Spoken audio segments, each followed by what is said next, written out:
Welcome to Florida Gators Live 10. In this video episode, we're going to be breaking down the schedule reveal for the Florida Gators for the 2025 season. I feel like it worked out pretty favorably for the Gators, considering what it is. We're going to be breaking down the Florida Tulane in the Gasparilla Bowl coming on Friday, December 20th. We are going to be talking about some news in the transfer portal, some good, some bad for the Gators. And we're also going to be talking about the Gators basketball team, because you blink, the Gators are now ninth in the basketball rankings AP poll, probably going to be seventh to come tomorrow. I mean, Todd Golden's built up a squad. How's your week been this week, Tyler? Yeah, I mean, it's been pretty good. I'd say aside from maybe some not great start in the transfer portal for the Gators, which we'll get to in a little bit. Yep.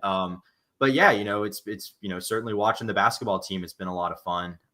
And I think there's still, some positive momentum for the football team as well. Yeah, absolutely is. The transfer portal is still pretty young. It hasn't even been a week yet. You got 4 weeks that's open, and that's not including playoff teams. If you win a game, you're still going to have 5 days after your last game to enter the portal. I'm not sweating it too much. Obviously, I would have liked to get some big name recruit or transfers to already commit.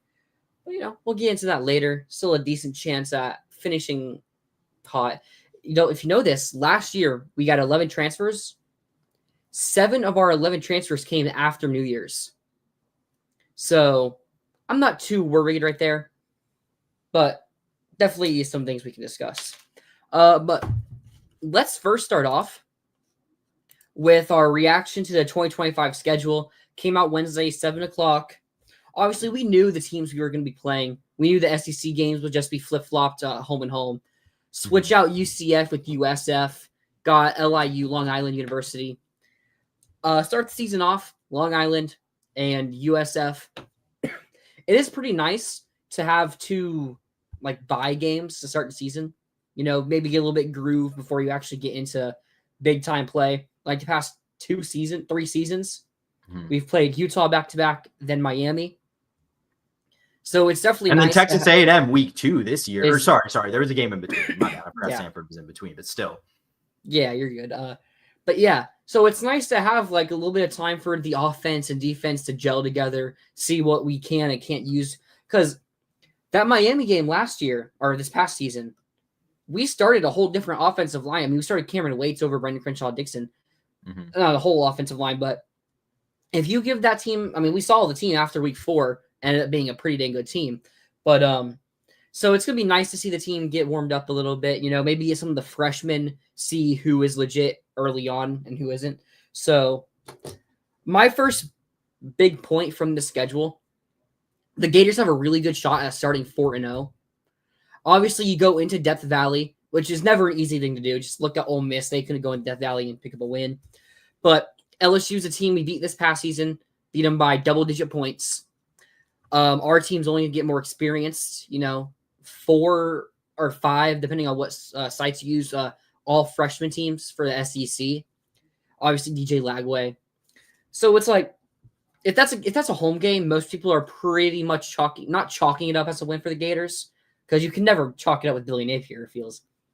But it would be a game that Florida's probably favored in. And it's maybe there's some people pick LSU, but I think it's a game people would pick Florida to win, mostly. And then Miami. Miami's a team that's going to be losing all their offense, really. Damian Martinez, Cam Ward, Restrepo, Sam Brown, George. Is it Jacoby George? They're third. Yeah, so they're losing all those guys. They're losing an offensive lineman or 2. They're going to have to replenish their offense. And to go with a defense that was already pretty bad this year, it's when you look at things just from that, before we see who everyone gets out the portal and all of that, it looks like a schedule that Florida could legit start 4-0 with and maybe be inside the top 10. Yeah, I mean, I don't disagree. I think it is. I think it maybe is a little bit trickier than you're giving it credit for, just in the sense that, yeah, I agree, by the way, Jackson. That's weird. That's a weird quirk. November 22nd against Florida State, against Tennessee. And then September 13th against LSU is also very weird. An old tradition, it was the 3rd September, Saturday in September. They used to do Florida, Tennessee. But And there's no guarantee that game's even going to continue to be played beyond this year. They haven't determined future scheduling. We don't know if that's going to be a protected rivalry. That might not be an annual thing anymore after this. So yeah, I think it depends if they decide to do just one protected rivalry or multiple. I think if it is 2, it would probably be Tennessee. I've heard people say Kentucky, though. I've heard people say that we would get Kentucky in that situation. So I don't know. But yeah, I do think at LSU is a tough first road game for sure. I mean, even though they're not, I don't think they're going to be great. I mean, I think LSU, we're going to have to just wait and see what they do in the portal. That's going to be really, they're going to be a team. Their ceiling is going to be very dependent on what kind of things they're able to do in the portal. I mean, you can almost guarantee that's going to be a night game in Death Valley, which is never easy. Florida does not have a great track record in those games. There is one contingency there. That same week, that's when you get Georgia, Tennessee. And with the ABC contracts, I think ABC has the second choice as well. So the ABC game, we might get 3:30. That is possible. They just, having covered LSU for 2 seasons and change, they just almost always get the night game if it's an option. Yeah.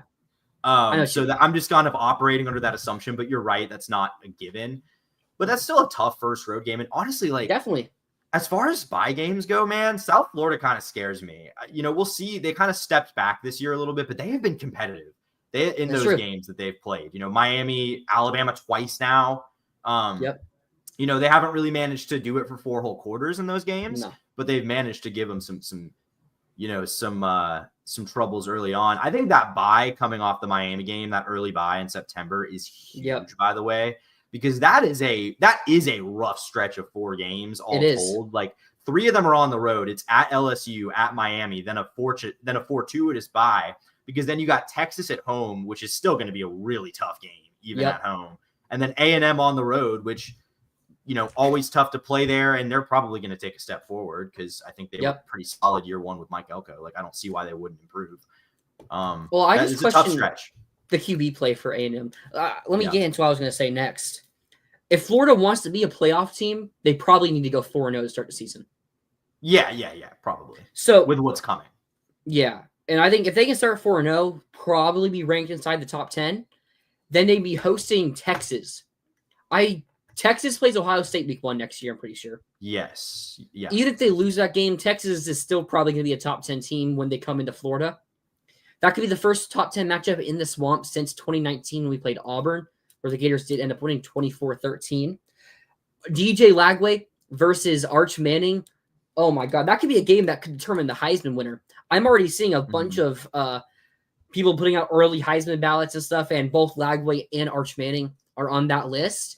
This could be a game that you look back in, a year from now, and you look back 3 months, and it's like, oh, well, Lagway beat them. They say they had the same record. It's like, oh, Florida beat them, give it to Lagway. That's my vote. That's going to be a really exciting matchup, especially if Florida does start 4-0. But then I have in that next stretch, so Texas at Texas A&M and Mississippi State. If you want to get to the playoffs, you got to at least go 2-3 in that stretch. You can't lose both Texas and Texas A&M. Yeah. I don't want to chalk Mississippi State as a win, but I mean, you probably should. I don't think they're really they probably won't go 2-10 again next year, but I don't think they're poised to take a massive leap. So that's the thing. You got to go 2-1 in that 3-game stretch if you want to be a playoff team. You were talking about Texas A&M. You think they're going to take a leap? Their defense was already great. Don't know how much better, especially they're going to be losing Nick Gordon, Shamar Stewart, Will Lee, or is it Will Lee, the corner? I think not positive on that one. Exactly. Brutal schedule, but you gotta beat the teams. So don't know if their defense is going to take a step forward. We saw A&M picked up Jacob Zeno in the transfer portal more as a backup veteran type, and it seems like they're going to be rocking with Marcel Reed next year. They also have a 5-star quarterback coming in. They lost him. He flipped. They did? He flipped to USC. Oh, you're right. I was thinking they replaced him with someone, but you're right. They got a 4-star. I think they a 4-star from the 26 class who is early enrolling to 2025. Okay. Gotcha. A guy you probably don't see next season. No, you're not playing a guy who should be a high school senior as a true freshman in the SEC. That's not happening. Nope. So it's like you look at those first 7 games of the season. If you want to make the playoffs, you really got to think you got to be 6-1 at that point. Mm-hmm. Maybe 5-2. I think a 9-3 team will end up making the playoff, which with our schedule, Florida's could probably be like one of the best. If they were to go 9-3, Florida would probably end up being one of the best 9-3 teams. Mm-hmm. But you got to at least win one of those Texas or Texas A&M games. And yeah, I mean, I still think you got to kind of assume Georgia's a loss until it's not. I mean, I get it. I get it was close this year. It's just they try to do what Florida does with more talent. Like, it's hard for me to imagine that Billy's going to win that game until he proves to me that he can. Or like it's clear that Florida's on an equal playing field talent-wise, which it's not right now.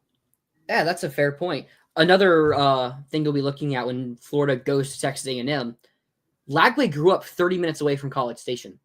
That's going to be a home reunion for him. Probably gonna have his family there, a whole bunch of them there. Maybe that's a game where he purposely tries to show out. So that's the school that recruited him very heavily too. They did. A&M was very much in the mix there.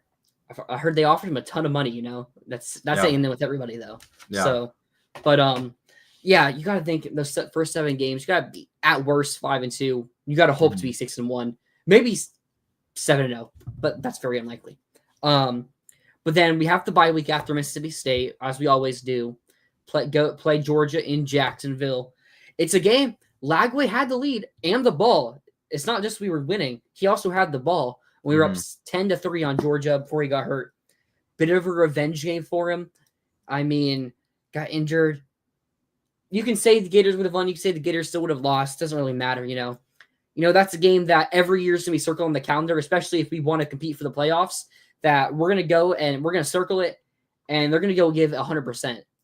Yeah. I think, and especially how it went last year with Lagway. Even without Lagway, it was a tied game with 5 minutes left. Yeah. If you want to make the playoffs at 9-3, you probably need one of those wins to be against Georgia or Texas, because you need that signature win. Like A&M, maybe they're in the playoffs, but like when you look at Bama, their best case to making the playoff was they had to win over Georgia. Yeah. So, and like they would have gotten, like if SMU had beaten Clemson, they would have gotten in. Like they're required an up. It's not like that's an unlikely thing to assume that'll happen at some point. Like it was very close to happening and would have if conference championship weekend was more chalky. So they probably would have got in if instead of the loss being to Oklahoma, like let's say they beat Oklahoma and they had a loss was to LSU, and that would have been a 9-3 LSU team at some point. I almost wonder if the Vandy loss is what hurt them more. I think it was Oklahoma loss. I think Vandy, the committee, they had the win over Bama. I mean, so does Oklahoma, but still, like, I think they respect Vandy more than they would Oklahoma. I think they do. I mean, but they have the same record. Like Oklahoma at least has a really good defense. Like I'm not disagreeing. I'm more just playing devil's advocate. I don't know. Yeah. I think it's the fact that they had both those losses, truthfully. I mean, if you just swapped one of them out with a more respectable, like an A&M or an Ole Miss or something, I think they're fine. So after that Georgia game, if you want to be in the playoffs, say you have 2 losses at that point, you're probably looking, so that's 8 games. So we're looking at 6-2 at that point. Go on the road to Kentucky. I mean, it's a trap game probably. We'll see how it looks in the season. Like, that's probably a game you're looking at as a trap game. But Kentucky, I don't have a lot of faith in the direction that program is heading at the moment. It feels like very bad vibes in Lexington. I mean, I'm honestly a little bit surprised. And I mean, it's not over yet. You know, the things could change after the playoff and stuff, but it looks like they're running this back with Mark Stoops, which I'm not sure. I thought one side would end that arrangement after this year, to be honest with you. I'm not sure which side I thought it was going to be, but. And they're losing all their best players to the transfer portal. I mean, Keyshawn Silver, we'll talk about him later. Dane Key, Darian Brown. Good receivers, just committed to LSU. Yeah. So now we're looking good for Kentucky. Then after the Kentucky game, that's when we go to I have it written down, I thought. Go to Ole Miss after Kentucky. At Ole Miss. Maybe a revenge game for Ole Miss. We don't really know how good Ole Miss will be. They're I mean, they're just a portal team, so it's hard to say at this point. They have 6 portal commits. Yeah. But most of them besides they got an offensive lineman from Arkansas. The Mhm. other ones are Deshaun Womack. You know him covering at LSU. Young, high potential guy. Doesn't have that proven production. Luke Hall's good bit production. Tight end. Don't know how much of a difference maker you look right there. And maybe a weird one. Prince Will Umanamilian, Princely's brother. Yeah. I'm not sure where his portal ranking comes from. Because it's higher than his ranking was out of high school. He didn't have insane production at Nebraska. So I'm not exactly sure how his ranking went up. Yeah, I haven't watched it. I mean, the only thing I can gather is it's either name recognition from like his family or the fact that maybe like it was just a situation where because stats don't always tell the story with a pressure guy. You know what I mean? True. Like you can be disruptive in a way that doesn't impact the stat sheet necessarily. I'll be honest, I haven't watched the Princewell Uman Mielen film, so I don't really know if that's the case. Yeah, me neither. But when you look at it, Ole Miss, you should probably win that game. And then Tennessee, home against Tennessee. The streak against Tennessee, the last time they beat us was what, 0-1? 0-3, I think. 0-3. Well, 2001 was actually the last time we played them in November. Didn't we play them in December in COVID year or something like that? I thought we played them like super late season in 2020. In 2020, no, we played them early on. We played LSU in December. I'm pretty sure we played Tennessee was December 5th. December 5th. What day was the LSU game? It was the week after that. The week after. Oh. Well, fair enough. Because we were 8-1 after that game. Oh, so wow. Yeah, that was late but that was COVID scheduling. It doesn't really count. So everything was screwed up that year. 12-01, 2001. So and that was also delayed. We were supposed to play them in September, but it was pushed back because of 9/11. So that's right. Yeah. Yeah. So. And if you remember that 2001 season, I'm pretty sure they derailed us from having a chance at the championship. So, and if I understand, I wasn't really a big Gator football watcher in 2001, but from what I understand, Ernest Graham got hurt in the FSU game and missed the Tennessee game because of that. And that probably was the difference. Yep. So that could be, maybe we're a 2-loss team at that point, hosting another top 25, probably Tennessee team. I mean, Tennessee loses a lot on the defense. They lose Dylan Sampson, I assume. I think so. Really, Tennessee, if Tennessee wants to be a really good team, they're going to need Nico to step up. Yeah. Going to lose a lot of production in the run game with Dylan Sampson leaving. Defensively, they're going to be losing James Pierce. They're going to be losing their corner transfer. I can't remember his name off the top of my head. So it's a game that, if the season goes the way Florida wants it to go, Florida will probably end up being favored in that game. But it's not an easy win. Tennessee's probably going to be a good team. Josh Heupel, I feel like, has earned that respect that his team's going to be in that top 15, top 20-ish at the worst, probably. So, but they could derail us. And then we end the season hosting FSU. I mean, it seems like FSU's trying to run back the strategy that won them 10 and 13 games. They got Thomas Castellanos.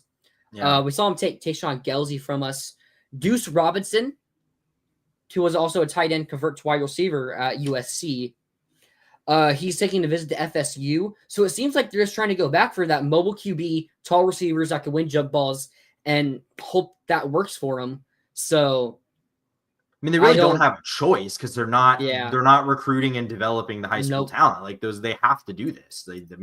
Whether it's a good strategy or not, I mean, it worked before. It didn't work this year, but they really don't have a choice.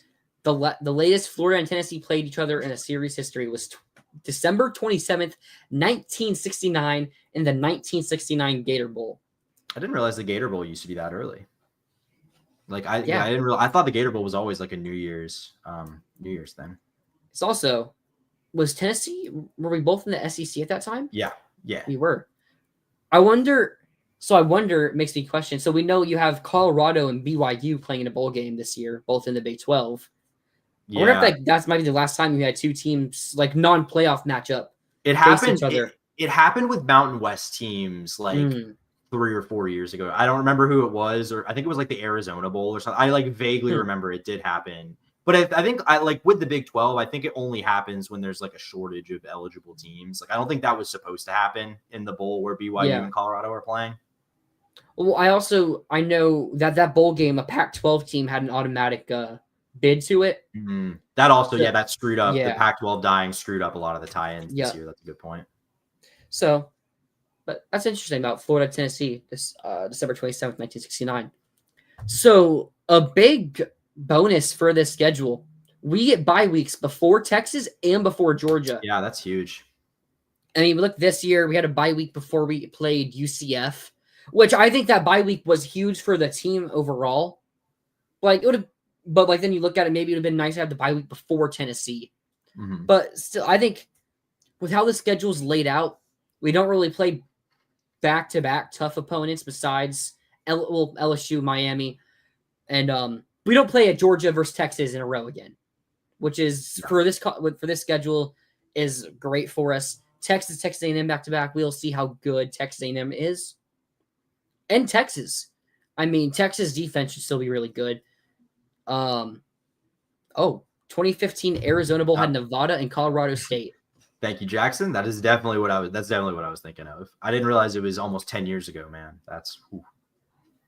So obviously we're not going to make our way too early schedule predictions yet. We'll probably wait a couple weeks for that. Roster's not anywhere near complete, so it's kind of a pointless exercise right now. I believe we're currently at 80 scholarship players. And there's going to be more. There's going to be more attrition in the spring too. Guys are going to. Yes. I also know a couple names that are probably still entering the portal for our team. Mm-hmm. We'll see who enters the portal from our team and others after the bowl games as well. So, do you have any final thoughts on the schedule? I mean, I think it's tough. Like, we knew it was going to be tough. It's the same teams we played this year. I will say, I think you're right in the terms of how it all is laid out. It does. There's no like clear, like, man, that's just an unfair stretch. I mean, maybe that stretch where I mentioned earlier in the year where 3 of the 4 are on the road against decent teams, but I think the bye neutralizes that a bit. So that's not as bad as it could be.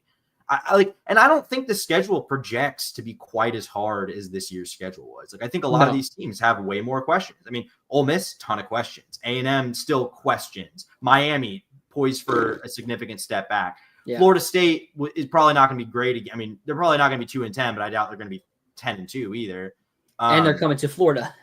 Yeah. So we thought, obviously that wasn't a tough game this year, but we thought it was. We thought it was in August. So some did.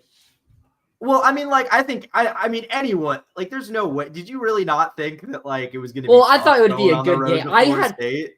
My preseason predictions for FSU was 7-5. Okay. But that was them going 6-2 in conference play. They played a pretty decent non-conference. They played Notre Dame, Memphis. Florida. Who was their other non-conference? Memphis, who they lost to. Memphis, that's right. So I had them losing those 3 games. Yeah. And then going 6-2 in conference play. But they ended up going 1-8 in conference play. Well, still a team that was in the preseason top 10 on the schedule. Yep. I don't think, I mean, an LSU, I think LSU could take a step forward if they do the right things this offseason, but LSU just this year was not the team that we thought they were going to be. And I think that program in general is not what we thought it was. And LSU losing their best 3 offensive linemen, Dellinger, Campbell, and Jones. Yep. So see how the offensive getting Nussmeier back, which I think is a big win because I think Nussmeier has the potential to be pretty good. I think he was really good for a lot of moments this year. It was just, some really bad stretches of play. I really like Garrett Nussmeier. Does Kyron Lacey return? No, he's like a 5th-year guy. He was under Billy Napier at Louisiana. I know that. So yeah, but they got Barry and Brown from Aaron Anderson returns. And I think Chris Hilton returns, even though he didn't really do that much last year until he got yelled at by Brian Kelly for jumping too early. We have a chance in every game as long as DJ Lagway is starting and playing the whole game, and we retain most of our studs. I mean, this is kind of where I lay. I think our defense, we finished top 10 in sacks, 8th in sacks this year. I mean, and that's really just based on the last 3 games where we had half our sacks. So I feel like if that defense plays like that for the season, if that defense comes back, Lagway, the line. We should be returning. Looks like we're going to be returning 4 of our 5 starting offensive linemen from a pretty good offensive line. The biggest question: are we going to be able to get those receivers for Lagway? I mean, I do think we get them, but we'll see what ends up happening.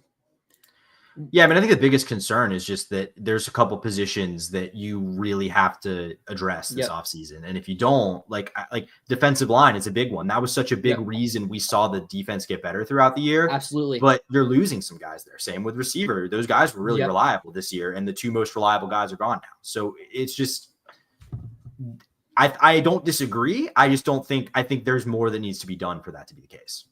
Yeah, we'll get into that later with the transfer portal and everything. Heisman last night. Travis Hunter ended up winning the Heisman. Yeah. I'm not really surprised. It was actually really close. Like how the betting odds looked. You that's like the most lopsided odds I've seen in a long time for the Heisman. So it's like, and what? He won by 30, 40 points? Honestly, I've not seen the margin, so I'm not positive on that one. I think it was like 30 or 40 points, which is really close. Because like last year, Jaden Daniels won it in a landslide. The year before, was it that one the year before? Caleb. Was it Caleb? Yeah, it was Caleb. Okay, yeah, Caleb. Yeah, he's drafted this year. I was thinking he was in the second season. Caleb Williams won it. So it's like we've seen some pretty big blowouts as of late. Don't know the last time we even had a really close Heisman race. But so yeah, for the betting odds, I was kind of surprised. Do you think he should have won? Yeah, I mean, I do. Like, I think I would have been fine with Ashton Genty winning. Like, I think he had a phenomenal season. I think if he had not had the little kind of lull, I mean, I say this extremely like it's a reach, but he did have a bit of a lull in the middle of the year where he wasn't producing quite. Like, I think if he had kept up this, he wasn't getting 200 yards. He was only getting 150. Is ridiculous to say, but like, had he kept up his September pace, I think he would have won the Heisman. Like, if he had broke Barry Sanders' record, he would have won the Heisman. I don't have any issue with Travis Hunter winning. I mean, what he's doing is unprecedented. I think people are being disingenuous when they say things like, "Oh, he's not even a top 5 player at either position." Like, that's just not true, man. Maybe you have an argument about receivers. They do, 100%. I agree, Nicholas. It's a big problem. Yeah, I don't think anybody's saying we don't need receivers, and we will get receivers out the transfer portal, Nicholas. I mean, we lucked last year. We didn't get Badger until the spring window. Or I would say I don't think it's a good strategy to go into spring not having that position pretty well addressed. Because Badger kind of fell into our lap, and that still, for a number of reasons, almost didn't work out. And if we didn't have him this year, I think that would have been very detrimental.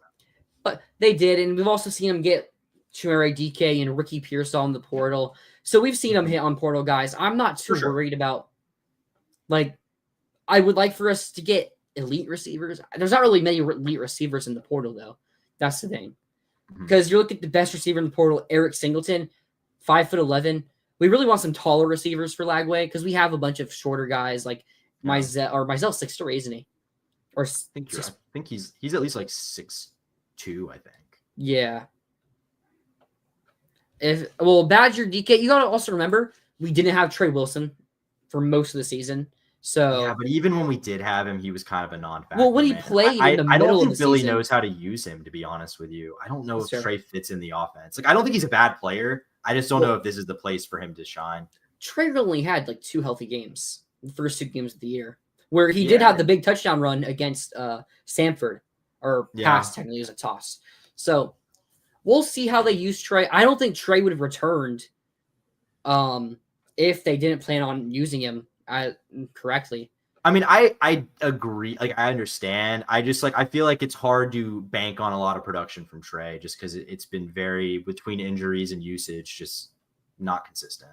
J. Michael didn't just came on campus, but why didn't they close? We'll see what happens. I mean, we can probably get better receivers than him, but it's also like he still might commit. Not everyone has to commit after they come off camp right as they leave or while on campus. So I will say it is a little concerning because they have missed on a couple guys they were targeting receivers. Chase Souls, we'll get into it, but Chase Souls and Reginald Virgil are 2 of the guys that come to mind that they were in the mix for that they did not get. So that is true, but it's not like the guys they're missing on aren't replaceable. Souls would have been nice though because he's 6'4" and fast. That would have been nice to have. His biggest flaw though, 17% drop rate. It's not great, but it still would fit a role that we don't have right now. Yeah. So we'll see. I mean, I don't really think it's a weekend. Still a bunch of receivers. There's still going to be people who enter the portal after their bowl games. Mm-hmm. So I'm just going to kind of let things play out for now. If we get like 2 more weeks, 3 more weeks down the road, and we still don't have a receiver committed, then maybe you can start panicking a bit. But then, like right now at this point, I don't think it's too much of an issue. I just want to address this comment real quick before we move on, George. Like I agree. Like I think it is premature to panic right now. But what I would point out is that first of all, vast majority of guys are signing in December. February signing day has almost become irrelevant. Yeah. Not completely, because like there's Onis Konabani who Florida can still get in February. And say the problem with the portal in April is most guys portaling in the spring lost a position battle at their current school. And that is kind of a problem. Like that is a concern. Could be holding out on Jeremiah Smith. Well, there was the chance that Brian Hartline was interviewed by West Virginia, but they ended up bringing him back. That would have been so clutch. Would have been so clutch. Not even for Jeremiah Smith. Just it's so annoying that every elite South Florida receiver is just going to Ohio State. Is what it seems like right now. Absolutely. I mean, it does. So, but I do like Richard going back to West Virginia. What do you think about the Belichick to North Carolina hire? I could see it. Like, I think I could see it working. There are a lot of red flags there, man. I don't know. They kept Bryce Baker. That's big for them. Did he go to LSU? Or, I can't remember the other team. I was trying to flip him as well. But, it is. We do need a receiver. We'll see what happens. It's still pretty early on in the portal cycle. I mean, it's hard to tell. The staff does like to move in silence a lot. So, again, if we get a couple weeks down the road and we're still worrying about it, then maybe it's an actual problem. I don't think they're too beggy at receiver at this point. Mm-hmm. But let's get into our Florida Tulane predictions. The Gasparilla Bowl, December 20th, 3:30 on a Friday. They decided they're going to be running College Game Day at 3:30 before the Notre Dame Indiana game as well. Yeah, they're doing a double header on Friday and Saturday. Yep. I don't know why they don't do the College Game Day before the Florida Tulane game. Yeah, it sucks that we're competing with College Game Day, but absolutely does. But I mean, when I look at this game, Florida's on the 3-game win streak, big win against LSU and Ole Miss, dominant win against FSU, controlling win against FSU. We'll put it. Tulane off back-to-back bad losses or dominating losses as well. I mean, just quick and short, Florida should probably win this game pretty easily. Tulane, it's not even just that Tulane is on this bad streak. Their starting QB Mensa already transferred to Duke. Mm-hmm. Their backup QB, Ty Thompson, he's going to play, but he will be entering the portal after the game. Yep. Their third-string QB is also in the portal already. And I don't think I don't know what their emergency QB plan is. In this game. I have no idea. They also have a starting defensive tackle and an edge rusher from already weak defensive front 7. Pretty bad against the run. Yeah. They're both out for this game. Or not out. They're in the transfer portal for this game. I mean, Tulane's path to win in this game really is Billy Napier calling a bad game. That's probably Tulane. And John Summerall out-coaching him. Which Summerall can out-coach Billy. And Florida still win this game by double digits. Yeah, I think this is going to be. I think Florida the talent advantage here. I don't think the team is playing. I think they're playing well enough that they're not whatever mistakes Billy could make in coaching. I don't think it's enough of a liability to lose a game like this right now against a team that's missing what they are. And like you said, I think is a good point. Even if this team was at full strength, if this was the team that played Army playing the Gators, I'd still feel pretty good about the matchup because I think you'll be able to run the ball with a lot of success in this game. And has anyone, other than the guys that are hurt, has anyone said they're opting out of this game? I don't think has Badger or DK said that they are. I don't think so. Montreal. Well, I know. So Caleb Banks will be playing. Caleb Jackson came out and said he's playing. Pretty sure Badger said he's playing. Only one I can really think of is Pyburn, who's in the portal. Which I wouldn't expect Pyburn to play, but he's unless he comes out. What I'm saying there's rumors he could come out of the portal, but I don't think he's already taken visits to LSU. Yeah. He's on a visit, he took A&M too, right? Yesterday. Wasn't there rumors that he has one planned for A&M? I'm not sure if that's today or another day. Gotcha. But yeah, he's not going to be playing this game.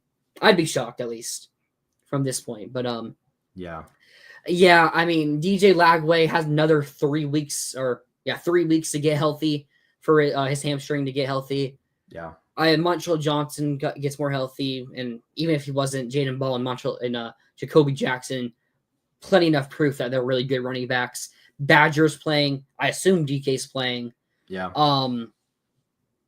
Trey Wilson's interesting. I don't think he'll play. He's probably not able to, right? No. He's still recovering from surgery, isn't he? Yeah, probably not.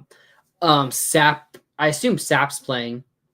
Yeah. He hasn't announced anything yet if he's going to NFL. I think he's going to return, but that's one. I mean, Florida might not. Do you think? Is the draft streak going to end this year? Is Jason Marshall a lock? Do you think to be drafted? Yeah, or first round to be drafted. I think. He'll be drafted. We'll have multiple players drafted. I think no doubt. You think? You think those guys are all drafted?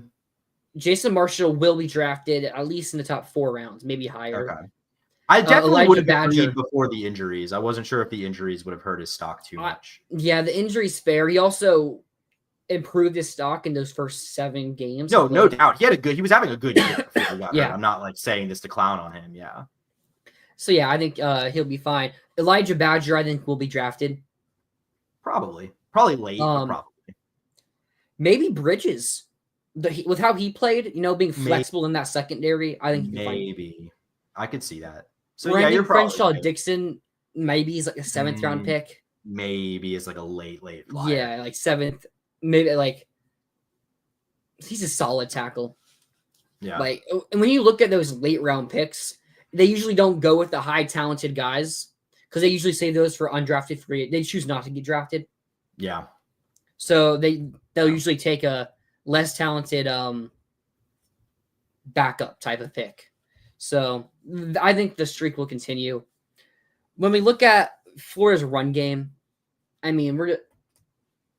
Montreal Johnson, really good back. Jaden Ball, really good back. DJ Lagway, if he's healthy, I don't know the percent he's going to be at, but probably close to 95 to 100% at this point, right? I don't know enough about the specifics, but you would think he's now he's going to be 2.5 or 2 months removed from it. That's what I'm saying. So I'd be pretty shocked if we can't run for at least 150, depending on the game plan. I don't see a world where we decide to air it out. We're probably just going to stick to what we normally do, running the ball. Probably go for over 200 in this game. I think Billy thinks he can win this game running for 250 yards and throwing the ball 12 times, and I think that's exactly what he's going to do. Yeah, there's no reason not to. Tulane, horrible run defense throughout the season. Their 4 losses, they gave up 150 yards in all 4 of those on the ground in those losses to Oklahoma, who Oklahoma's run offense bad throughout the entire season. Even when they beat Bama, it's not because they were running the ball. Arnold ran the ball, but the running backs couldn't really do anything. That was just a Milrow meltdown game. Milrow. Yeah, Milrow meltdown game. Yeah, and then Memphis went for 250. I think we talked about it last week. So I think Memphis went for 250 and Army went for over 300 on them. Yeah. So just looking at that, we should be able to run it pretty well on them. We also saw them give up some explosive plays to Memphis through the air, which is Florida's strong suit. I'm pretty sure I saw they're 86th in defensive explosive plays. So the Gators can take advantage of that too. And then you look defensively, Mekhi Hughes, it is running back. He's a pretty good running back, 900 yards, 800 yards on the season. So he's a pretty decent running back there. But no QB. Their biggest chance to win this is with their option, Ty Thompson and Mekhi Hughes.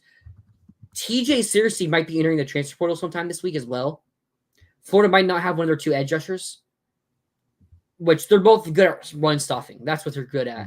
Not really great pass rushers. They're good run stoppers. So maybe that's where they take advantage of our weakness on defense with Ty Thompson, who's a pretty good mobile QB, and Mekhi Hughes. Yeah, I think Florida defensively could have some issues in this game. I'm not necessarily saying that I don't expect Tulane to score a little bit. Because I think Florida's shown that it struggles at times with dual threat quarterbacks. we haven't seen a lot of Ty Thompson play this year, but a talented guy. I mean, was a highly rated recruit coming out of either if he wasn't a 5-star, he was a highly rated 4-star. He was like top 50. Yeah. Okay.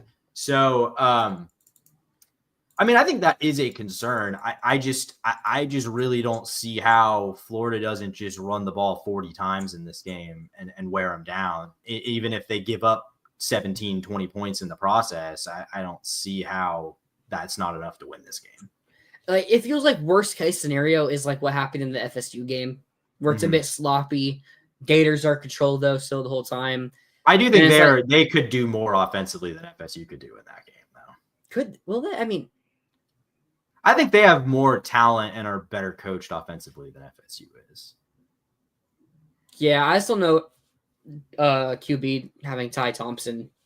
I mean, I'm doing a lot of projection just because I do think he's talented enough that he will be able to make some plays, even though we just have not seen him play a ton in his career. Yeah, that's fair.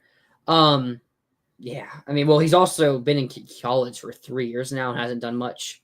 Yeah. So that also he's getting behind some good players though, because he was at Oregon. Yeah, I mean, Mensa's a freshman. It's like he lost, and Mensa ended up being good, but yeah. And he was expected, he entered the season like people thought Ty Thompson was going to be their quarterback. It's like what happened with Malachi Nelson at Boise State. Yeah, lost exactly Maddox like at lost to Maddox. Yeah. So make our predictions. We both predicted very big blowouts for the FSU game. We only ended up winning by 20 points. I think Lagway's going to be healthier, and I think the seniors, they're kind of treating this as their last hurrah. We've seen Cam Jackson, he's tweeted a bit about it. I think they're going to end up showing a bit more in this game than they did against FSU. I'm going to say the Gators win 35-13. Okay. That's a dominating win against a 9-win team, a Tulane team that just 3 weeks ago was, based on how things went in hindsight, a win-and-in team. Yeah. I mean, I think the Florida State game, after I picked it like 41-14 or whatever I said, just was kind of a reminder that that's just not how Billy calls games. Like that's not like he's not really built to win games. Like we're just not built to win games. Like we're not trying to win games like that. So, I mean, I think your prediction was pretty close. I'll probably say something a little closer. I'll say like 34-17. 34-17. So what I had a 13. Okay. 35-13, right? Yeah, that's what I had. So, okay. You had 22 margin, I had 17. Yeah, so 5-point difference. I mean, those scores can literally happen based on a last-second field goal, touchdown, garbage time. I mean, so we're in the same range right there, which obviously has the Gators covering the 13.5-point spread. Opened up at 8. I wouldn't be surprised if by kickoff the game is near 15. I think the spread's going to continue to grow for Florida. What'd you say it is at the moment? 13.5. Wow. That's a lot. Definitely. I think we'll probably cover that, but that is just a staggering number to see against a team that was like ranked and potentially in the playoff a couple weeks ago. A team I thought they were better than. I said Tulane is better than Boise State, which I'm not being true at all. Oh, I did too. Going into that Memphis game, I was 100% with you. I mean, I still thought Boise should have deserved the playoff spot because the only loss was a close game to Michigan or Oregon. But I thought if they played, the Tulane would beat them. Even if the small chance Jeremiah Smith enters the portal, we're not small getting chance him. he does. Yeah, he's going to be like $2 million.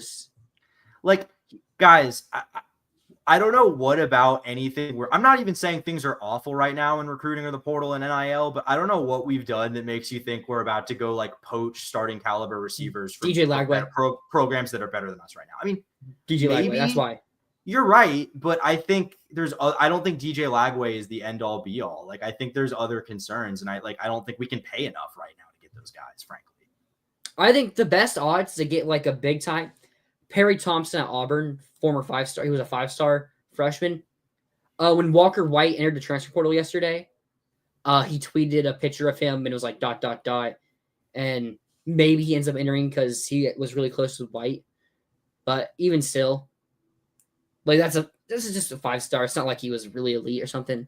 So that's like the best chance you have at a guy who a 5-star really. I mean, unless you're looking at a guy who's a 5-star 3-4 years ago has no production. Which also, with portal guys, I care way more about production than your high school ranking. Unless you're like a redshirt freshman, I don't really care what you're high. I think like the biggest red flag in the world for the portal is when Hayes Fawcett tweets that a guy's in the portal with like 2 years of eligibility left. And he doesn't talk about stats. It's just his recruiting rankings from 3 years ago. I'm like, dude, if that's all you got to say, that's a massive red flag right there. Yeah, me too, George. I'm just sitting back and waiting for national championships and Heisman Trophy with DJ Lagway. I'm telling you, man, Florida, Texas, I think we're going to be 4-0. I mean, early predictions there. I think we're going to be 4-0. I think Texas is going to be at least 3-1 going into that game. Or Texas, they don't have a bye week. Texas actually plays somebody pretty good the week before they play us, which is a slight advantage for Florida. I'm double checking. I'm pulling it up. It's Texas. No, they play Sam Houston the week before. Their only hard game is Ohio State. They're going to be 3-1 is the absolute worst case scenario for them coming into that game. That's true. But look, I mean, if Florida's a top 10 team, it's not a look ahead game, but they play Oklahoma the week after they play us. Wow, and no bye before Oklahoma. That's unusual for them. Yeah, that's like if we have a bye before Georgia. Yeah. They have a 6-game stretch in the middle of the year. They play 3, 6, and 3. That is brutal. I mean, it's pretty easy. Now, luckily, no, it's not. Yeah, the schedule itself is not brutal. Just the format of it is brutal. Like, besides us, they probably are double-digit. No, they are double-digit favorites in the rest of the games.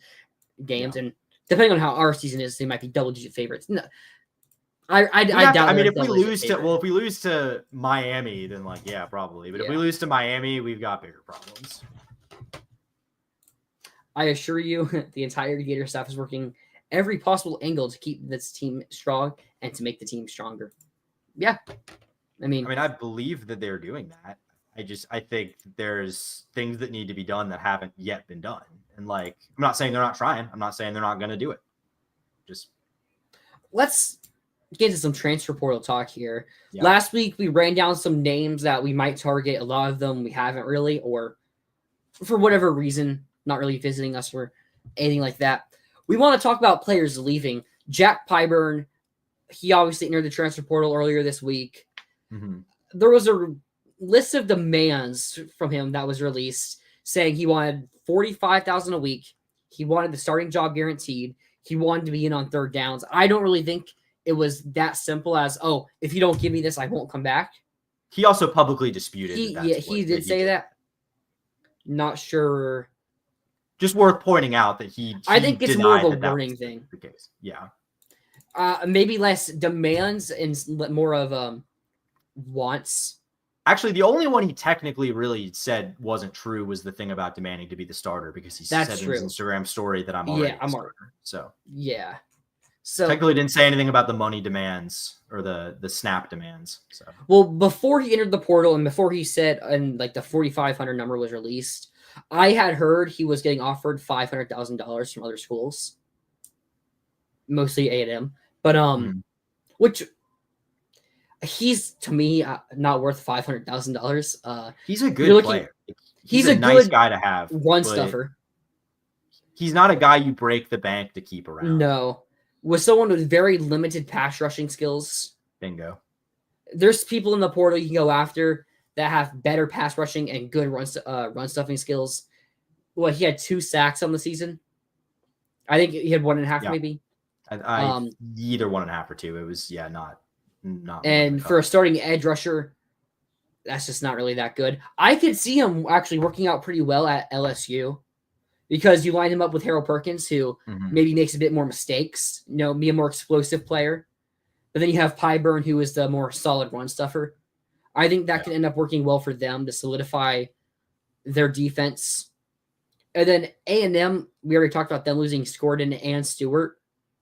So I could see them just wanting to spend some money on a solid starter because I think their defense is I really like Mike Elko, really good defensive coordinator as well. And they have a lot of talent. But based on what they're losing, their defense, it has to take a step back. It's like how Georgia's offense, they still have talent, but you lose Brock Bowers and Ladd McConkey, and it took a step back.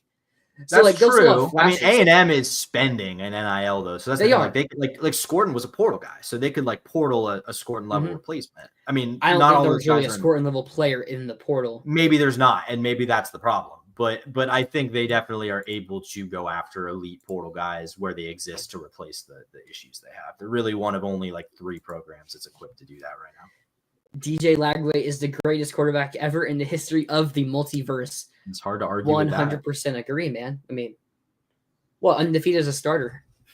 And games he finishes. In games he needs a little bit of a caveat, but yeah, technically true. So we look at QB position.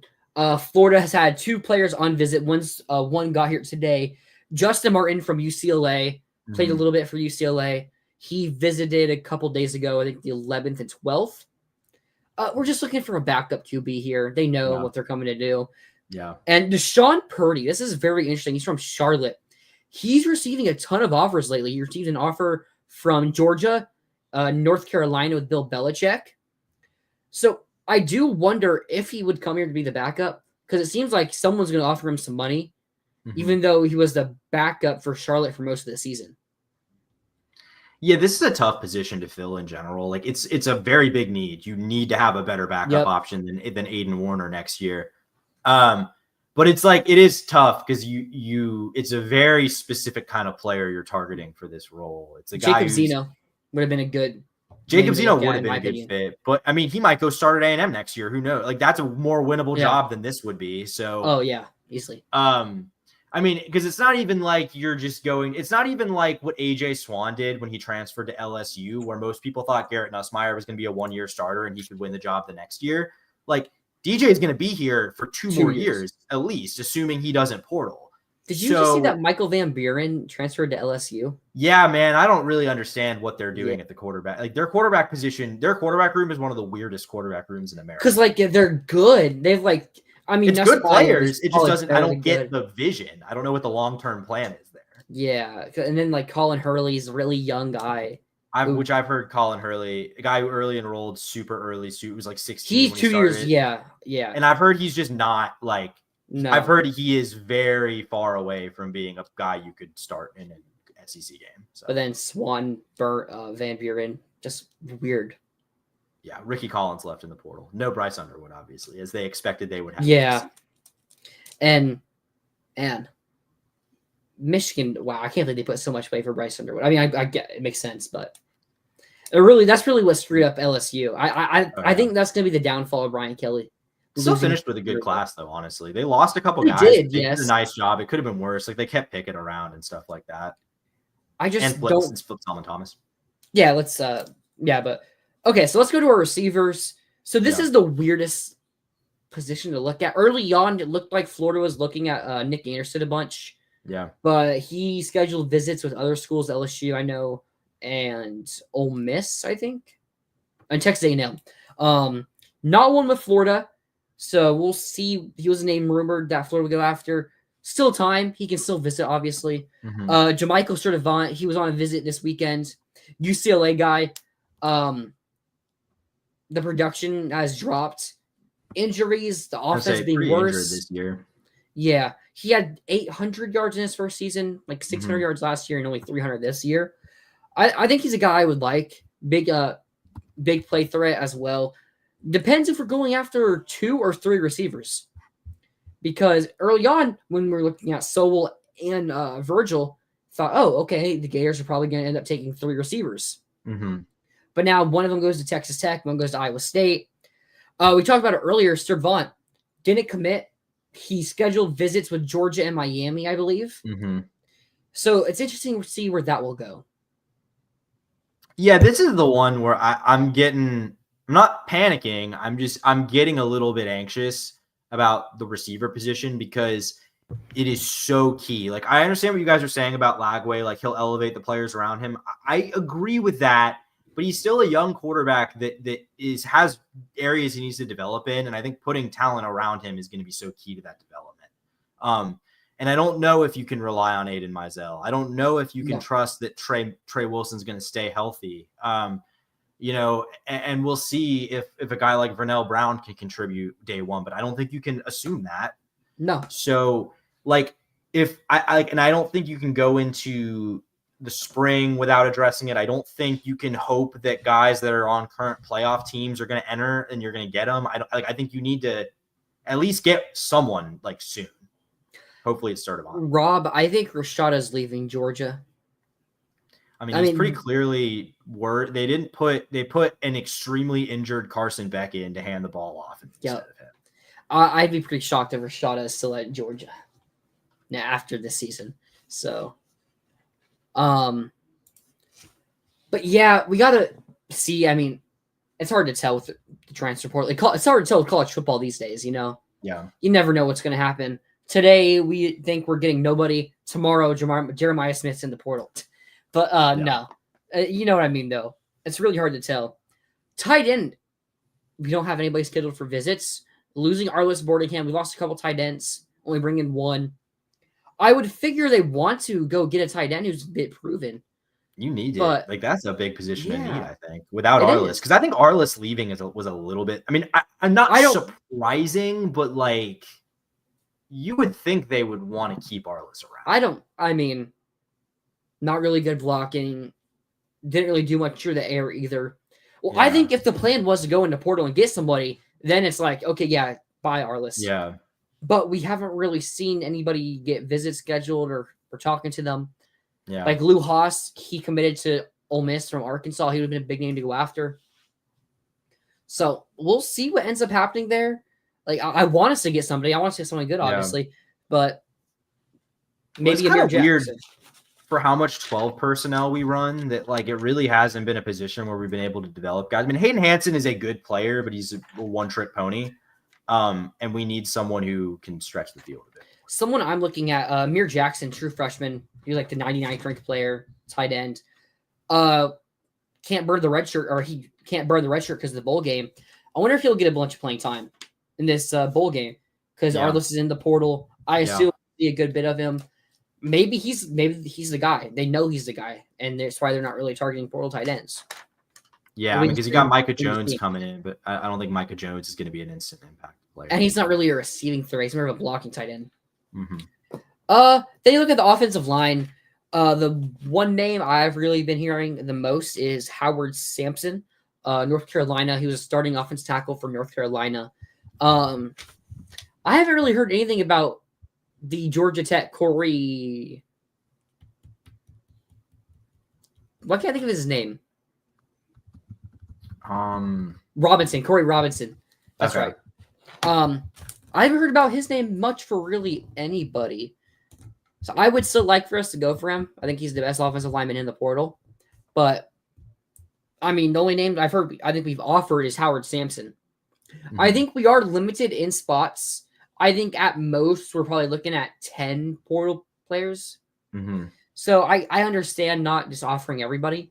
But, I mean, I would like to see us maybe go after some bigger time names, but it feels like we've been a little bit slow on the jump again, which is disappointing because, first of all, that's kind of been an issue the past couple of years. And also, the whole narrative was you're going to use this Billy buyout money to go crazy in NIL and the portal. And, like, I'm not saying they won't do that, but once again, we're doing the thing where we're very slow to offer, slow to host, and we're about to leave for a week to go to Tampa and won't be able to host. Well, talking about money, getting to the defensive line, Keyshawn Silver visited Florida for 3 days. He was only scheduled for 2. Canceled his Miami visit, so I think they're out of it. Yeah. Went to USC. He left USC, and USC, like earlier today, offered a different nose tackle from Abilene Christian. Yeah. So that's probably a decent sign that he's not going to USC. So it seems like it's a battle between us and Michigan. Mm-hmm. Which I really like because I don't think it makes sense for Michigan to go spend a 1-year rental, this amount of money on a 1-year rental.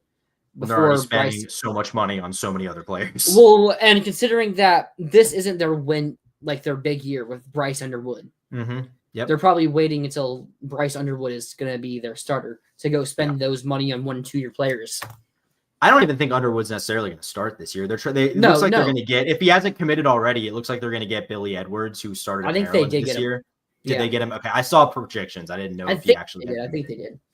But so I feel, obviously, I'm not 100% confident we do get Silver. I think he visited yesterday. So I think if it was just those visits, I would assume he commits within the next week, which would be a huge get for the Gators. We're probably talking about $700,000-ish for him. Early numbers were 1 million, but I've heard that they've really backed off that. That was just his agent trying to spread some stuff out to up his value, but no one really bid for that. So Gators are in a decent spot to land him, I think. Wisconsin transfer James Thompson, injured for most of this year. Before the season, though, he had good NFL draft buzz. So this is a guy with a pretty high upside, some production, a bit injured this year. We'll see if we get him on a visit. I always want to beef up that defensive line. Mm-hmm. So I won't complain. Not a nose tackle, kind of like that Caleb Banks-ish role right there for him. So I think it would be a really good add to the team. I mean, if that defensive line, get Silver, get James Thompson. I mean, just continue doing what we did this year. Yeah, going back to Silver, I think I would say of the names that Florida's been tied to publicly, that is the most important guy you got to get on that board.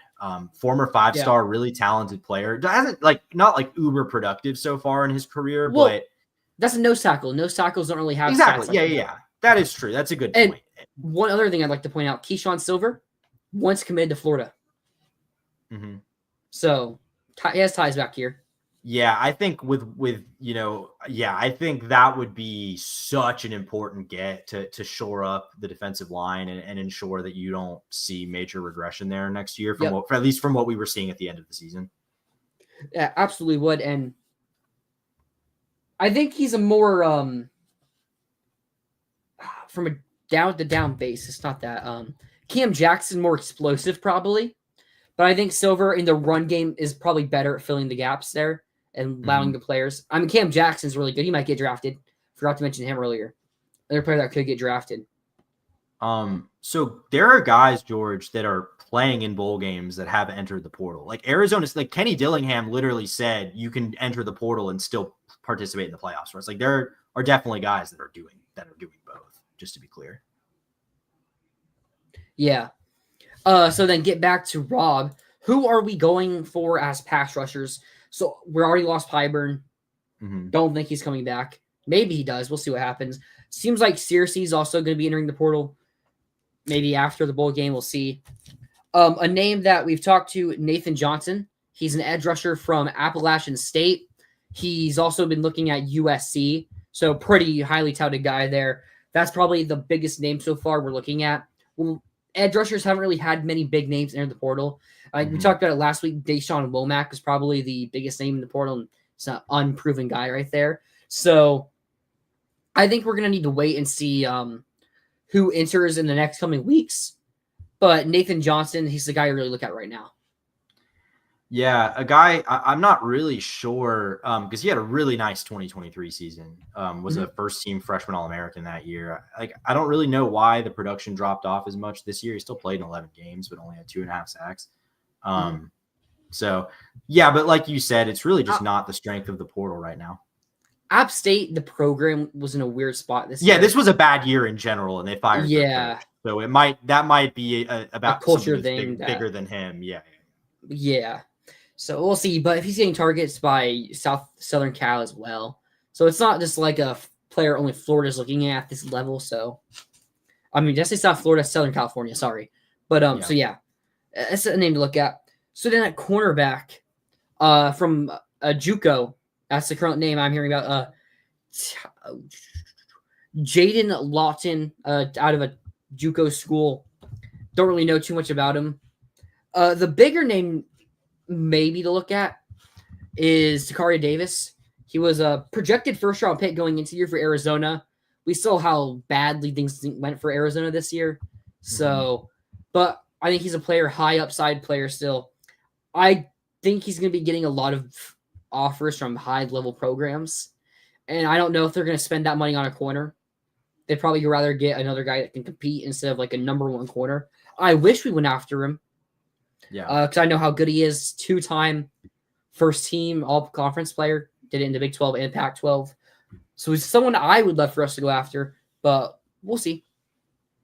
Yeah, I'd like to see us get a starting caliber corner, at least one. I mean, I think like losing Jakeem kind of sucked. I mean, I get it for him. He didn't get the playing time this year necessarily. I think he would have seen a lot more playing time. He was hurt this year. Yeah, I mean, he was hurt, and I don't know how much. I mean, was he playing a ton before he got hurt? Yeah, he started week 1. Okay. So yeah, I mean, like, play. Yeah, okay, you're right. I mean, yeah, like I guess it just didn't work out, is what I should say. But it's a bummer because I think he would have had a major role next year, and he's going to start for LSU next year. He committed to LSU. The thing with Jackson, he's still very raw. You see him get burnt and cooked in coverages a bit, which is fine for a talented player, but he's going into year 3 now. And at that point, I don't know his injury deal. Yeah, I mean, I assume he means Jakeem, but was barbecue chicken not a big loss? I think we can definitely replace. Man. I mean, Cormani was even worse. Well, yeah, but we're probably not looking at Cormani starting. Yeah. I mean, we're looking at Dijon Johnson, Devin Moore. I don't think you. Dude, I put zero faith in Devin Moore's health. I really, truly don't. That's a fair point. I mean, I can't. I think he's a great player when he's on the field. It just he can't. Like, he hasn't been able to stay on the field, and I think if you don't have a guy who you feel comfortable playing in place of him, I think you're going to find yourself in a bad situation next year, potentially. Definitely. But then we look at safety. We both said this is probably the most important position. Zachariah Poyser visited this week. He's visited Georgia, LSU, and Auburn. He commits on Wednesday. Florida was the only place where he visited for multiple days. He's from Florida.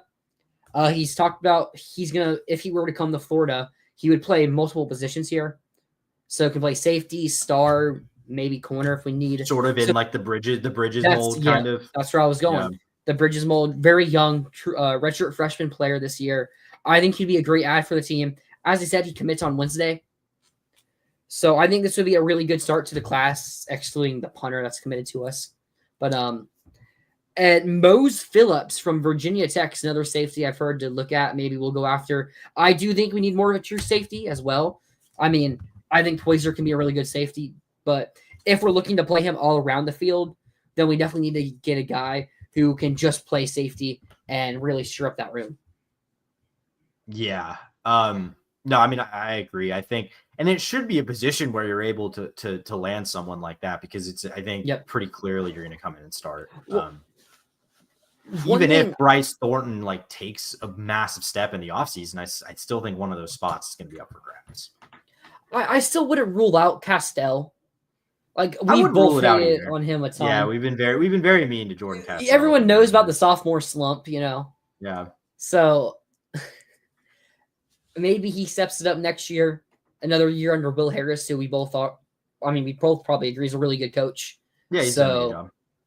I'll give him the credit there. I mean, I want us to get 2 different safeties though, but I won't say if Castell is starting, then it's game over. But Rob,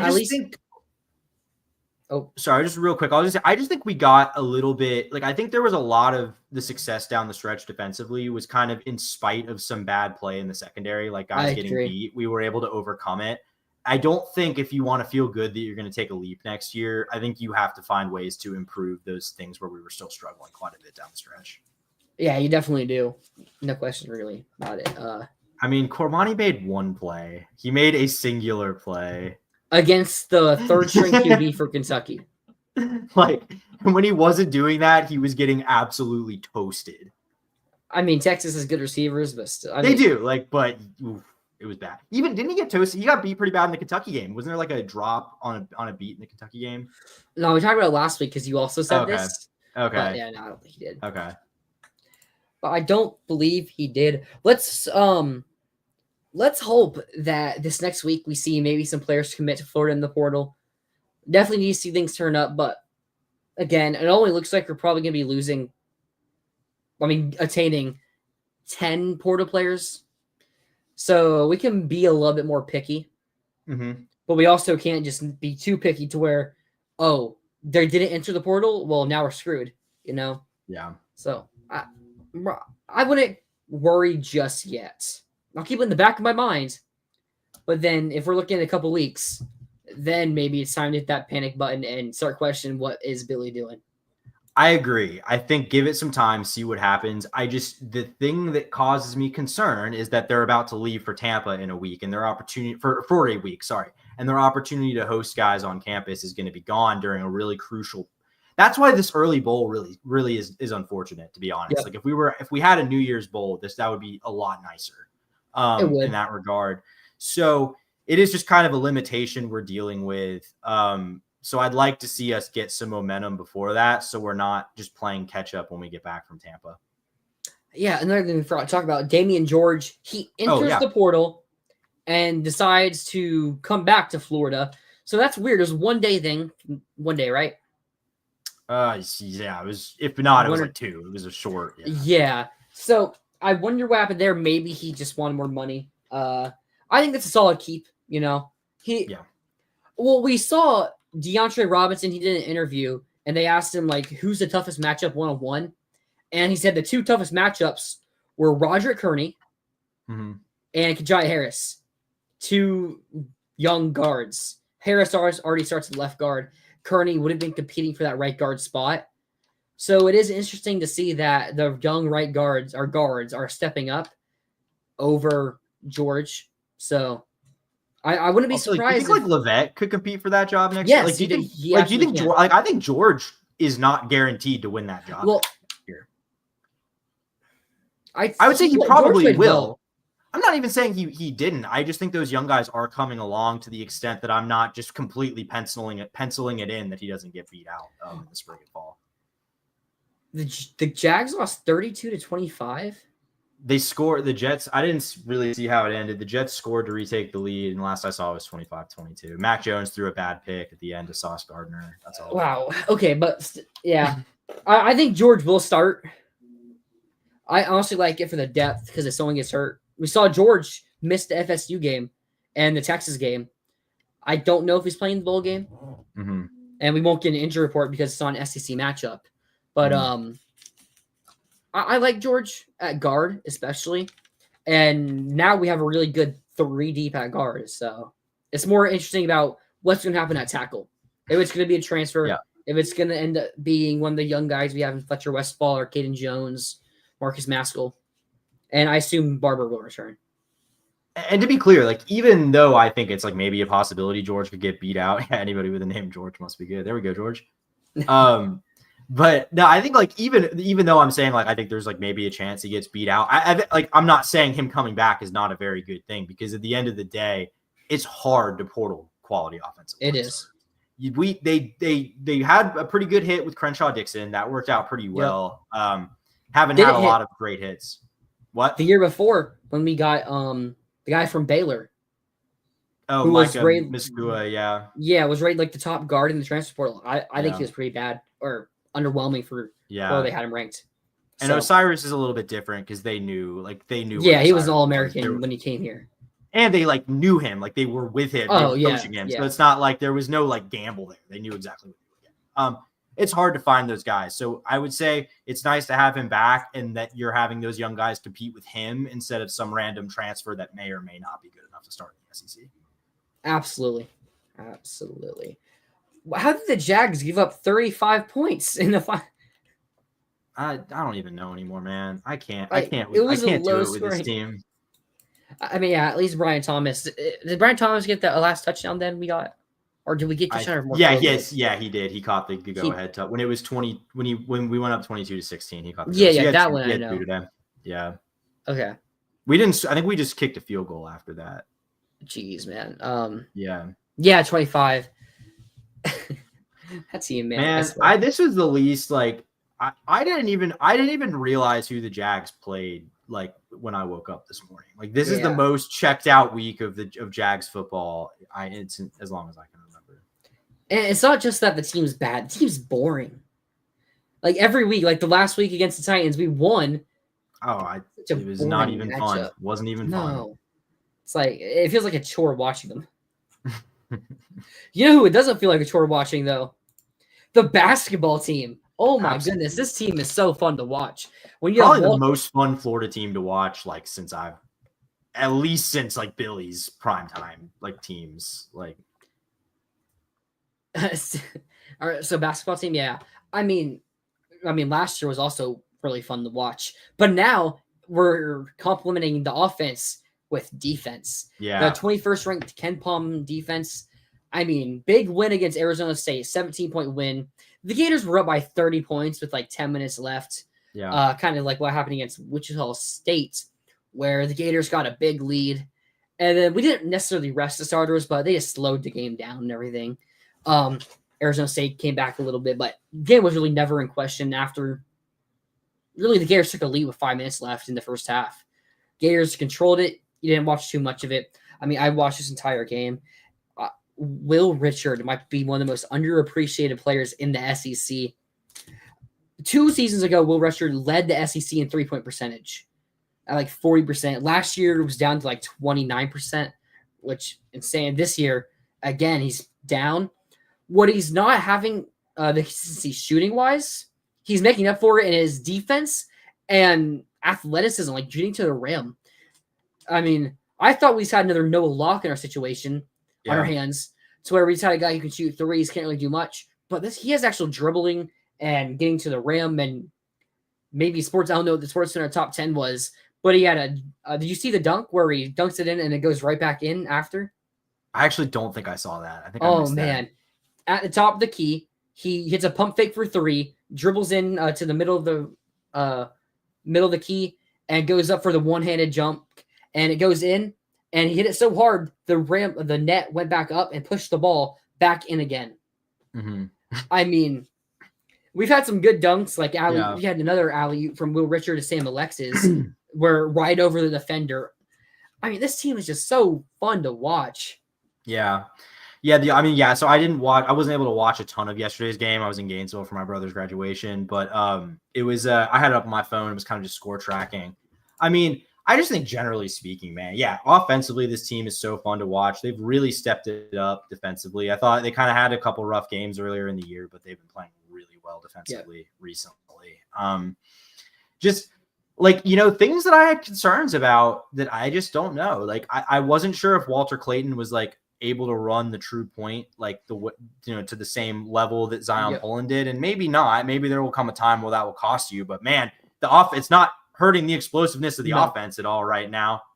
Well, the offensive strength. Oh, sorry. The offensive strength. Go ahead. Is when we're running. Well, we're not. Todd Golden has really good offensive plays. Yeah. So that helps. But it's not just the true point guard finding the open man. Will Richard had a couple nice passes as well. Elijah Martin also had 6 assists. So it's not necessarily us needing a true point guard to run everything. It's going fast in transition. There was a point where we had 15 fast break points to Arizona State's 0. Yeah. I mean, they're so good in transition. They hit their threes. Walter Clayton, I think he has 4 straight games of 5+ threes. I mean, he's just so good. He's so good. I'm sorry. I think this. No, I was just going to say, like, talking about, like, looking at those, obviously that backcourt is just absolutely loaded, and we knew it would be Elijah Martin's he maybe needed a little bit to settle in, but he's been a great addition, averaging like 15 points a game there. Yeah. Like, I think his first game or two, he was he had some turnover problems. Oh, the first game where he was just missing. Yeah. But he's really settled in and has become a very nice player. I think looking at the front court, those additions, I think Chinyelu, great addition, has played really nicely. I think Sam Alexis looks like a really nice player coming off the bench. Man, like, I think this team can achieve everything it wants to in its current form, but like, it's hard for me not to think about. Imagine just how unstoppable this team would be with Micah. If you just add to what this team already has, a 7-footer. Yeah, like, I mean, obviously more good depth. I mean, we just don't have the size. We just don't have the size. The depth size is the problem. We really don't have a lot of guys that are that big. Alex Condon and Ruben Chinyelu has the largest wingspan in college basketball. He's big. But Condon's only 6'10", right? Only 6'10". I mean only 6'10", but I mean these guys all have big men over 7 foot. Like that we had Micah's 7'1". Like that, a guy like that would be nice to have. Yeah, 7'2" actually. Okay. I mean, Sam Alexis is also 6'9". With Sam Alexis, what he lacks in size, not the biggest. Yeah, he has more fundamentals defensive wise. Yeah, which is why he ended up winning the Chattanooga. What conference are they in? The defensive Southern. Yeah, SoCon. Yeah, he was defensive player of the year there. So it's like I'm not too worried about that. And when you look at the teams, who does have those big men that are like, so obviously Janai Broome at Auburn, but he's not like 7 foot. He's 6'9", 6'10". Yeah. So, I mean, obviously Janai Broome is the leading player of the year. Yeah. And then I do just worry if this team plays like bigger size, like teams with a lot of size. That is the where I do get a little bit nervous. We're also a very physical team. We are, no doubt. I mean, Elijah Martin, oh my god, 11 rebounds. Will Richards, very physical. Walter Hawk Clayton plays bigger than he is. Yeah, well, Hawk, isn't he like 6'8"?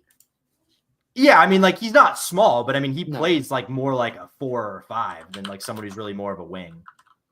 It's kind of my point. Thomas Howe is Hauk? Is it Hauk? 6'9". He's 6'9". He's the same height as Sam Alexis. Okay. I mean, I like his future. He's averaging 7 points for us this year. I didn't even realize that. Yeah, he's having a nice season. He's a good player. Yeah, I mean, off the bench. People's biggest worries with Florida going into the year were our big men. Because like outside of Condon, the other guys, I mean, Lex is coming from Chattanooga, and Ruben Chinyelu, good. He was solid defensively at Washington State as a true freshman. I think he was a true freshman. I think so. But they didn't know how they would adapt. But with how good, he had a block, like just a normal standing block, just jumps up, 2 hands up, and just blocks him as the guy goes for the dunk or layup, whatever he's going for. Like, they have the athleticism and the depth. That was really the biggest worry of Florida there, the depth. Because we had our first 5, and then they were like, okay, Denzel Aberdeen, we saw him have the 20-point game against Texas A&M, the SEC tournament last year. But was he going to consistently do it? Well, not consistently get 20 points, but a consistent guy off the bench. Well, it turns out, yes. He's like that true point guard when we have someone come into the game. And then the 2 big men, obviously, Thomas Howe and Sam Alexis, provide great depth for us there. And Walter Clayton can play 37 minutes, 48 minutes a game. And so you just rotate Denzel Aberdeen with one of those 3, throw in some Urban Klavzar. You can throw him in for a couple minutes a game. And these 3 guards, there was a point before we started selling people out, they alone outscored Arizona State. Yeah. Man, Klavzar, like the backcourt is so good, but I thought he would be a little bit more of a difference maker than he's been. I did too. I think you can tell. He kind of reminds me. Do you remember Quez Glover? Yeah. He was like very high school when he came out there, just kept the ball, tried to do a bit too much. And then Glover went on to average like 15 points a game at Samford a couple years ago. So he developed a bit more, went to a lower level and did pretty well. So I do think Urban can still develop a bit. So I would hope by the end of the year we see his shooting go up a bit and be more careful with the ball in his hands. We played North Carolina in Charlotte.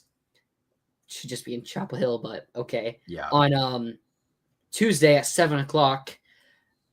We play Kentucky this January 3rd at 11 a.m. Such a weird tip-off time for what's likely going to be a top 10 matchup. So almost certainly will be if we beat North Carolina. Yeah, because we're probably going to be 7th come Monday. And I don't know if Kentucky, their schedule, but I like us in that matchup against Kentucky. I mean, okay, let's go North Carolina. Kentucky's got Ohio State and Brown. Those are their only 2 games left. So they'll probably Ohio State just lost by 40 points to Auburn. Yeah, it's technically quad 1 right now. That's neutral in Madison Square Garden, but they should be fine in that game. Yeah, they should. They should be. And with how the SEC has been, Jesus. Looking at North Carolina game though, North Carolina is definitely the most talented team we'll have faced this year. But their defense is just really bad. I mean, we're also way more physical than North Carolina is. And RJ Davis, that's their guard, kind of just takes bad shots. Kind of force him. If you can play good defense, guard everyone, just force RJ Davis to take those shots that no one's really going to make. We can really score with everybody. And I think we can defend North Carolina pretty well. I'm not going to say we're going to run them out the building because it is in Charlotte. It's going to be a home game for North Carolina, really. We already talked about it earlier. I think we can win this game by double digits. I definitely could see it with the way they struggle defensively. I could totally see that. I think Florida has the potential to score a ton of points in this game. And And I mean, like, I think I'm not sure I'd say Florida's defense is like a strength right now, but I think it's pretty much where it needs to be for how good the offense is right now. Yep. North Carolina, kind of a weird team to evaluate because they're 6-4, 4 losses to very good teams. Yep. All of them ranked in the top 21 of the net. Their losses are Kansas, Auburn, Michigan State, and Alabama. And Kansas and Michigan State were each by 3 points. So they're a good team. Like they're not like, this is not like a North Carolina team that looks like it's like maybe going to miss the tournament or something like that. No, they're probably not. I mean, we'll see what happens in the ACC, but I'm just saying nothing from their results would make you be like, oh, this is a bad North Carolina team. Like it's just been an unfortunately brutal schedule for them. But this is, I think, a huge opportunity for the Gators because it's not been the toughest non-conference schedule. But if you win these 2 games handily, should be undefeated going into SEC play. Like, I think you're in a good spot. Could you imagine a top 3 matchup in Gainesville when Tennessee comes to play January 7th? It's gonna be rocking. It's gonna be. I mean, because they could very easily be the number 1 team in the country at that. Well, point. If they win out, they will be the number 1 team in the country. Yeah, well, they are right now. That's what I'm saying. And if we win out, we'll be top 3. Probably. Because that would include a win over North Carolina and Kentucky. Yeah. So I assume that'll push us up the top 3. We're probably not going to do anything in that span that would have us jump Auburn unless they lose. Well, beat Kentucky and we're still undefeated. Like if their only loss is at Duke, like that's a they have better. That's a pretty good loss. Like that's true. That's why I say number 3. Yeah. Yeah, I said top 3. Yeah. I mean, then if we beat Tennessee, we'll probably jump to 1. If we somehow beat Kentucky and Tennessee back to back. And the other thing I'll say too, like we're gonna lose some games in conference play just because of how good could the but you could be a 12-6 team in the SEC and be a top 4 seed in the tournament. Like that is 100%. You can be better than you can be worse than that and be a top 4 seed. Well, because there'd be so many SEC teams with how many SEC teams would have a better record than you if you were like if you go like 11-5. Like 11-7, because that's what we were last year. Right? It was 11-7 in the SEC. Yes, yeah, but SEC wasn't as good. Plus, we had it wasn't the Virginia. I don't know if the math works out there, but yeah. But the point being, you're going to lose some games in SEC play and still be seeded very highly in the tournament because you're going to get some quad 1 wins in the process. Quite a few, probably. This is the difference between Golden and Napier. You could tell early that if Golden gets players, he will coach to success. I'm trying. You should tell early that I don't entirely disagree with that. That if Golden gets players, like he's saying, like it's pretty clear early on that when Golden has his guys, they can compete at a really high level. Billy hasn't proven that yet. Has Billy had his guy? I mean, this year you can say in like the end of the year, yeah, okay. Was it though? I mean, if you look early last year, early in SEC play, we got blown out by Ole Miss. We already had the losses to Wake Forest and Virginia, who weren't looking like great losses. Florida wasn't projected to be in the tournament until like halfway through SEC play. And before that, it was looking really bleak for Florida. I don't know if you remember that. Yeah, I mean, there was a time where it looked like the tourney was like very much in doubt. But like I still think the talent acquisition operation for basketball has been better than football, especially relative to where basketball stands within the sport compared to football. Because I think football should have a higher pedestal relative to other teams than Florida's basketball program does. But yeah, I mean, it's also less players. Yeah, I mean, I'm not saying it's a 1-to-1 comparison. But I think Golden has done a really good job of targeting guys who are very good fits for what he's trying to do. Yeah, that's a good point there too. Getting his big guys on the defense, which he likes to do. Most of the players on the team can shoot. Yeah. Like Thomas Howell, he can shoot. Alex Connick can shoot. You got some big men that can shoot. Mm-hmm. Your guards, obviously, they can shoot. So, yeah, okay, I'll agree with you on that. But, man, I'm really excited to see where this team goes when we get into SEC play. We talked about it earlier. We open up conference play with 4 straight quad 1 opportunities. So, we got to take – I don't say you got it. Like, what's the goal? What do we want to be? A top 4 seed is probably like – I think that's where you want to be. I think you want to be a top 4 seed. We're currently dependent – sorry. I think that gives you the most advantageous tournament path. That gives you the opportunity of hopefully playing a first round game in like a Tampa. I don't remember where the sites are this year, but the closest first round game to us is in Raleigh. Oh, that sucks. Yeah. Well, but that's the not even second that big round an is in advantage this Atlanta. year. Okay. Second round's better. in Atlanta. That's better. So like if we're a 1 seed, tough. if we find a way to be a 1 seed, there's gonna be multiple SEC teams as 1 seeds this year, it seems. Yeah. So if we do be a 1 seed, do get a 1 seed, you probably want to be the number 1 overall seed, because if it's Auburn, Tennessee, Florida, Kentucky, Alabama, all of them are going to choose to take that Raleigh region, or I mean Atlanta region. Yeah. In the South. So yeah, 100%. Yeah, but what do you think the team's ceiling is from a regular season perspective? That's a really hard question to answer just because they remain fairly untested. Like I was really nervous going into yesterday's game, to be honest with you. Like I thought we would probably win, but I just was like, we just really haven't seen this team play like teams that are, even close to it. And they're kind of just, beating up on everyone, but not a lot of great teams. And so it's still hard for me to say that I think this team could, be a top 3 finisher in the SEC regular season. Mm-hmm. Not because I don't think it has that potential. It's just, we need to see it. I mean, we could start 0-4 in conference play. I don't think that's going to happen necessarily. I mean, we could start 1-3 or 2-2. I'm just saying, I'd love to see, win comfortably against North Carolina in what's going to be a de facto road game. Yep. Yeah, I agree, Rob. I want to see them against a great team. And there's going to be no shortage of seeing this team against great teams in the weeks and months to come. So, I have it right here. So Kentucky, so this is based off the net rankings. Yeah. Kentucky's 8, Tennessee 2, Arkansas 44, Missouri 29, Texas 55, South Carolina's 98th. Yeah, they've had a weirdly rough start to the year. Georgia, that's the 24. lowest ranked team in the SEC, by the way. Yeah. Georgia 24, Tennessee 2, Vanderbilt 51, Auburn 1, Mississippi State 25, South Carolina again. We didn't really get. Even Georgia is a top 25 team in the net right now. 24th right now. Yeah. And we play them twice. Yeah. I'll be at that first game. So it's we have one quad 3 matchup in SEC play, and that's when we play at South Carolina at home. At home against South Carolina. Yeah. Which South Carolina can still go up. South Carolina, don't they have a decent win? Yeah, they definitely do. No, never mind. Virginia Tech, I forgot, is really bad. They don't have really bad losses. They play Clemson. Their opener to UNF, they lost by 3. That's not great, but otherwise they've been mostly fine. Yeah, because they play Clemson on Tuesday night.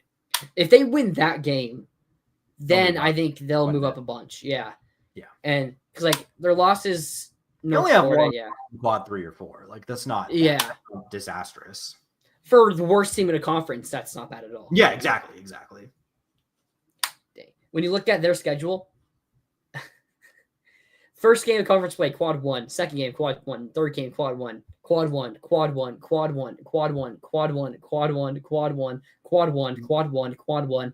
They don't play a quad 2 matchup until they play home against Texas, who is home February 22nd. And the other one is Arkansas, who's still pretty good. In Arkansas, they should get better as the season keeps going on. Mm-hmm. I think we're already seeing them get better. Did they get a big win against Indiana or Michigan? They beat Michigan. Yeah. On December 10th. Yeah, they beat Michigan. So, they also beat Miami in the ACC thing, but Miami's not very good. No, Miami. Aren't they 3-9? Probably. They're 4-7. They're ranked 167 in the net, which is a pretty bad spot to be as a power conference team. Oh, they beat Presbyterian earlier today. Yeah. Big win for them. The Blue Hose. Isn't that what Presbyterian is? I think they're the Blue Hose. I'm going to take your word for it on that. Put it this way, I don't feel any other team will outcoach us in basketball, but football, not so much. Bruce Pearl is a really good coach. We split the series last year with Auburn. Mm-hmm. Beat them we dominated them in the regular season, and then they dominated us in the championship, the SEC tournament. It's also really interesting to look at. We're considering this Florida team, better than last year's. We made the SEC championship last year, so it'll be interesting to see if we can repeat that. I think it's mostly because the first round exit in the tourney. I just think you've got to go. I think it's kind of second weekend or bust with this team, honestly, this year. Weekend. Yeah, because we're going to be losing Will Richard, Elijah Martin, Walter Clayton. We're going to be losing all. But we probably got to trust Golden a bit to get guards out the portal. Oh, I'm not like, I think I'm not worried about the long-term state of the roster. Yeah. I'm just saying you haven't made it to the second round of a tournament in like 8 years. Or sorry, the second weekend of the tournament. Second, yeah, since the 2017 team. Yeah, so, I think this is the first team. This is the best team.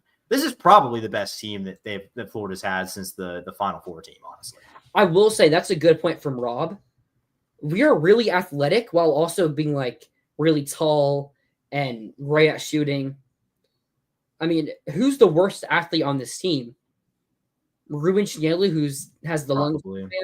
Yeah.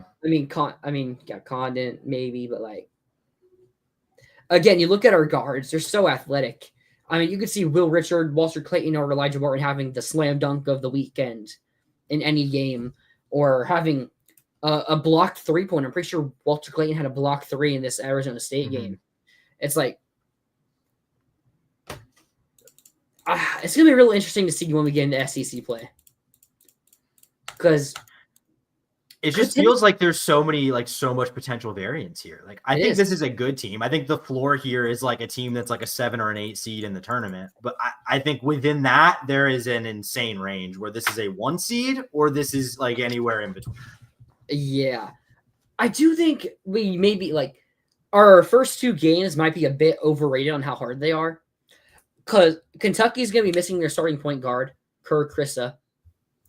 I do think Kentucky's a pretty favorable matchup for us when you look at the fact that we're the more physical team, and that's where Kentucky lost to Clemson because of physicality. I do like it. It is at Rupp though. So that's like the biggest thing there. It's like, oh, well, you have to go to Kentucky. I think really no like absolutely brutal stretch here when you look at the schedule. There's nothing that's like the 3 games last year where it was like whatever. Was it like A&M, Auburn, and Bama 3 games in a row, quad 1 or something like that? Yep, like there's nothing. There's nothing quite that bad, at least as far as things currently look. And Tennessee at home, man, if that's a top 3, that's on a Tuesday. That's on a Tuesday night. I'm going to be at that game there. Top 3 matchup. And, oh, man. When was the last time, or has there ever been a top 3 matchup at the O-Dome? Because back when we were a top 3 level team. Us in Kentucky for sure played as top 3 teams at the O-Dome. There's no way that hasn't happened at least once. I mean, maybe there were like the Billy years, we would both be in the top 5 to 10 pretty routinely. Well, Florida really only had like 3. Well, no, I'm not saying we only had like 3 years where we were top 5 level. The 2 championships in 2014. Like they had a couple decent years outside of. They were like They were a 2 seed in 2011 or something like that. Yeah, it was 2012. I was thinking of that too. Okay. But it's also like it has to come at perfect timing to where we're both inside. Yeah. Because with college basketball, you can be ranked inside the top 5, then the next week you're 13th, and then the next week you're 12th. I mean, not 12th, like 8th. Because like you're playing 2 games, so it's like, and there's a high chance you could lose to a. Well, now in the SEC being so good, there's a low chance you're probably going to lose a quad 3 game. But like, there was a chance we lost to Vanderbilt last year.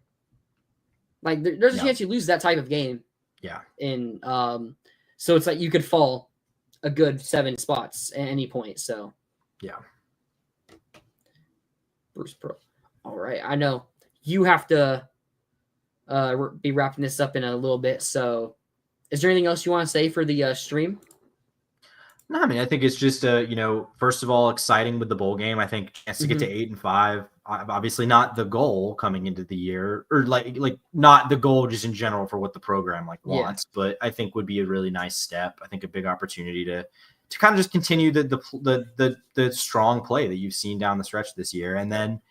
Looking at the portal, kind of just wait and see. I wish we had a little bit more to talk about when it comes to the portal this episode, to be quite honest with you. I was hoping last week that we would have a little bit more this time. But this is kind of their MO when it comes to the portal. And I think we'll just kind of have to wait and see how it all shakes out. Yep. We're going to have a lot of fun post-season videos like rewards and stuff like that for after the bowl game.